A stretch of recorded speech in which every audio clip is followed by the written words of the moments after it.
നിലമ്പൂരിൽ മത്സരം പിണറായിസവും ജനങ്ങളും തമ്മിലാണെന്ന് PV അൻവർ. പിണറായിസത്തിനെതിരെ ശക്തമായ സ്റ്റാൻഡ് എടുത്തത് ആരാണെന്ന് ജനങ്ങൾക്ക് അറിയാം. പിണറായിസം ഒളിച്ചു കടത്തുന്നവരെയും പേടിക്കുന്നവരെയും ജനങ്ങൾക്ക് അറിയാമെന്നും ജനം തന്റെ കൂടെയാണെന്നും PV അൻവർ ന്യൂസ് മലയാളത്തോട് പറഞ്ഞു. അജിത് ബാബു തയ്യാറാക്കിയ റിപ്പോർട്ട് കാണാം. PV അൻവർ നമ്മളോടൊപ്പം ചേരുന്നു.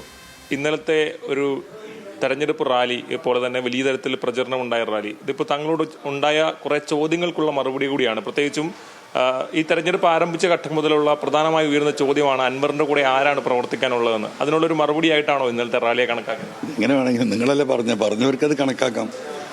ഞാൻ അതിനൊന്നും കമന്റ് ചെയ്യുന്നില്ല, എല്ലാം ജനങ്ങൾക്ക് അറിയാം. വളരെ രാഷ്ട്രീയമായി വളരെ പ്രാധാന്യമുള്ള, പ്രത്യേകിച്ച് LDFും UDFും എന്നുള്ള ഒരു ഫൈറ്റിന്റെ നിലയിലേക്ക് മാറുന്ന ഘട്ടത്തിലാണ് ഇന്നലെ ഈ റാലിയിൽ അതിനുശേഷം താങ്കളുടെ പ്രസംഗം. അപ്പോൾ ഇതൊരു സൂചനയാണെന്നാണ് താങ്കൾ പറഞ്ഞത്. അല്ല, ഇവിടെ LDF UDF ഒന്നും ഇല്ലല്ലോ. ഇവിടെ ജനങ്ങളും പിണറായിസവും തമ്മിലാണ് ഏറ്റുമുട്ടൽ. ആ ജനം ആരാണ് എന്നുള്ളത് എല്ലാവരും തിരിച്ചറിയും. ആ ജനം ഇവിടെ വിജയിക്കും.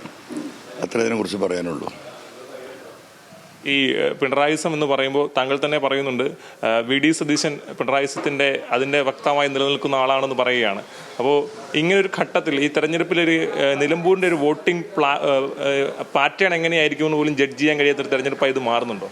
അല്ല, എന്താ വിഷമിക്കേണ്ടത്? 23-ാം തീയതി അറിയാലോ വോട്ടിംഗ് പാറ്റേൺ എങ്ങനെയായിരുന്നു, എന്താണ് വസ്തുത എന്നൊക്കെ 23-ന് അറിയാം.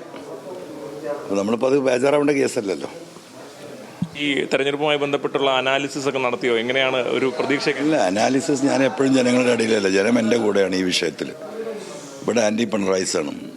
ഇവിടെ മലയോര മേഖലയിൽ മനുഷ്യർക്ക് ജീവിക്കാൻ ഒരു മാർഗമില്ല. ഇപ്പോൾ പൂക്കോട്ടുംപാടത്ത് കടുവ ഇറങ്ങിയ വിവരമാണ് വരുന്നത്.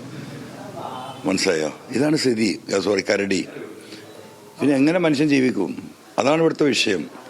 അല്ലാതെ പെട്ടി കൊടുന്നതും പെട്ടി കൊണ്ടുപോയതും അന്താരാഷ്ട്ര പ്രശ്നങ്ങളൊന്നുമല്ല. അപ്പോൾ അത് ജനം ആ രീതിയിൽ തന്നെ എന്നെ കാണും. തെരഞ്ഞെടുപ്പിൻ്റെ ഈ അവസാന ഘട്ടത്തിലേക്ക് എത്തുമ്പോൾ മണ്ഡലത്തിൽ വിവിധ തരത്തിലുള്ള ക്യാമ്പയിനുകൾ ഉണ്ടായിട്ടുണ്ട്. ജമാഅത്തെ ഇസ്ലാമിയുമായി ബന്ധപ്പെട്ട പ്രശ്നങ്ങൾ ചർച്ചയായിട്ടുണ്ട്. ഞാൻ പലവട്ടം പറഞ്ഞാണ്, ഇവിടെ ജനങ്ങളും പിണറായിയും തമ്മിൽ ഏറ്റുമുട്ടലാണ്. ജനങ്ങളുടെ രാഷ്ട്രീയമാണ് ഇവിടെ ചർച്ച ചെയ്യുക. അതിനൊരു തീരുമാനം ഉണ്ടാവും. പ്രിയങ്ക ഗാന്ധിയൊക്കെ ഉൾപ്പെടെ ഇന്നലെ എത്തിയിട്ടുണ്ട്. എല്ലാം അതിൽപ്പെട്ടു. ജനങ്ങളും പിണറായിയും തമ്മിൽ ഏറ്റുമുട്ടലാണ്. അത് പിണറായിസത്തിനെതിരെ ആരാണ് വ്യക്തമായ സ്റ്റാൻഡ് എടുത്തതിൽ ഇവിടുത്തെ ആളുകൾക്ക് അറിയും. അത് അവർ തീരുമാനിക്കട്ടെ. UDFുമായി ബന്ധപ്പെട്ട് അവരും സമാനമായി ഈ സർക്കാരിനെതിരെ വലിയ വിമർശനം ഉന്നയിച്ചുകൊണ്ടാണല്ലോ തെരഞ്ഞെടുപ്പിൽ മത്സരിക്കുന്നത്. അപ്പോൾ അവിടെ നിന്ന് താങ്കളാണ് സർക്കാരിനെതിരെ പിണറായിസം പറയുന്നതെന്നും അതിൽ ആർക്കാണ് സത്യസന്ധത ഉള്ളതെന്നും ആരാണ് പിണറായിസം ഒളിച്ചു കടത്തുന്നതെന്നും ആരാണ് പിണറായിയെ പേടിച്ച് ഭയപ്പെട്ട് നിൽക്കുന്നതെന്നും എല്ലാം ജനങ്ങൾക്കറിയും. അത് ജനം 23 റിസൾട്ട് വരുമ്പോൾ നിങ്ങൾക്കറിയാം. 19-ാം തീയതി വിധി എഴുതും. എങ്ങനെയുണ്ട് കുടുംബയോഗങ്ങൾ, പ്രവർത്തനങ്ങൾ? ഒന്നുമില്ല, ഒരു പരിപാടിയില്ല. എങ്ങനെ നടക്കും? ഞാൻ ഇങ്ങനെ ഫ്രീ ആയിട്ടിരുന്ന ഫോണിലല്ലേ. ഇത്രയേ ഉള്ളൂ. ഏതാണെങ്കിലും വലിയ തരത്തിലുള്ള പ്രതീക്ഷയിലാണ്. മണ്ഡലത്തിൽ പിണറായിസത്തിനെതിരെയുള്ള വിധിയെഴുത്താകുമെന്നാണ് PV അൻവർ പറയുന്നത്.